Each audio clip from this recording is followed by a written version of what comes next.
ربنا آتنا في الدنيا حسنة وفي الآخرة حسنة وقنا عذاب النار.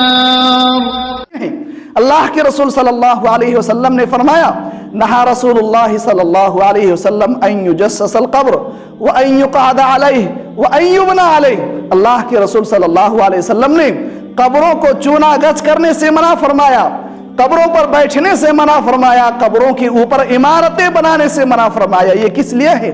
کیونکہ بہت سارے لوگ ایسے ہو سکتے ہیں جو شرک میں مبتلا ہو سکتے ہیں، اس لیے شریعت نے اس کے اوپر پابندی عائد کر دی. اللہ کے رسول صلی اللہ علیہ وسلم نے فرمایا لا تصلوا الى القبور ولا تجلسوا علیہا. قبروں کی طرف رک کر کے تم نمازیں نہ پڑھو، اس پر نہ بیٹھو، اس کے مجاور نہ بنو. یہ اللہ کے رسول صلی اللہ علیہ وسلم نے کیوں فرمایا؟ کیونکہ بہت سارے لوگ ایسے ہو سکتے ہیں جو اس طرح کی حرکتیں کریں گے. خود اللہ کے رسول صلی اللہ علیہ وسلم نے اپنی قبر کے بارے میں فرمایا لا تجعلوا قبری عیدا. میری قبر کو عید کی جگہ مت بنا لینا جہاں پہ لوگ ہر سال آئے عرس منائیں. یہ کس لیے؟ کیونکہ بہت سارے لوگ اس کے ذریعے سے شرک کرتے ہیں اور ہم موجودہ معاشرے میں دیکھتے ہیں.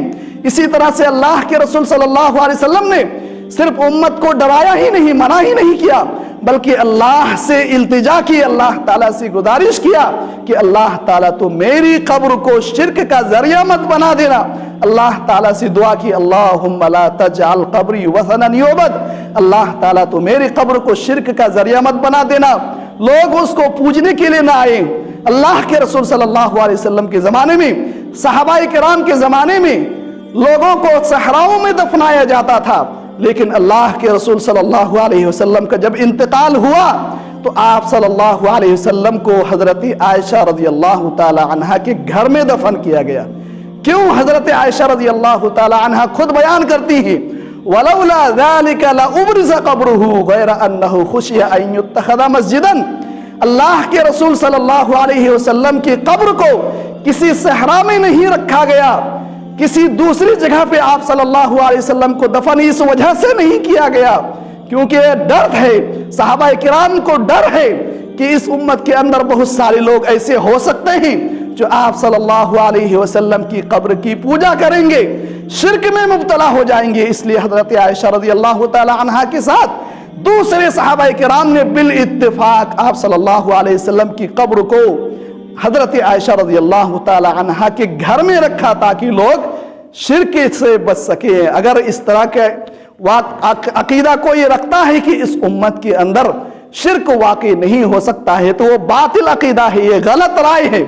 اس سلسلے میں کوئی اس کے ساتھ دلیل نہیں ہے، بلکہ اس کے برخلاف یہ ساری چیزیں جو آپ کے سامنے پیش کی گئی ہیں اس بات کی دلیل ہے کہ امت کے اندر شرک واقع ہو سکتا ہے. ہم معاشرے کے اندر دیکھتے ہیں، اس لیے ہمیں شرک کو جاننے کی ضرورت ہے.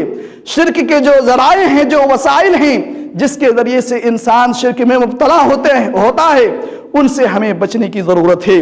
کیونکہ یہ شرک جو دنیا کا سب سے بڑا ظلم ہے، اس سے بڑا کوئی ظلم نہیں ہو سکتا ہے. اللہ تعالیٰ نے فرمایا ان الشرک لظلم عظیم، اس سے بڑا کوئی ظلم نہیں ہو سکتا ہے.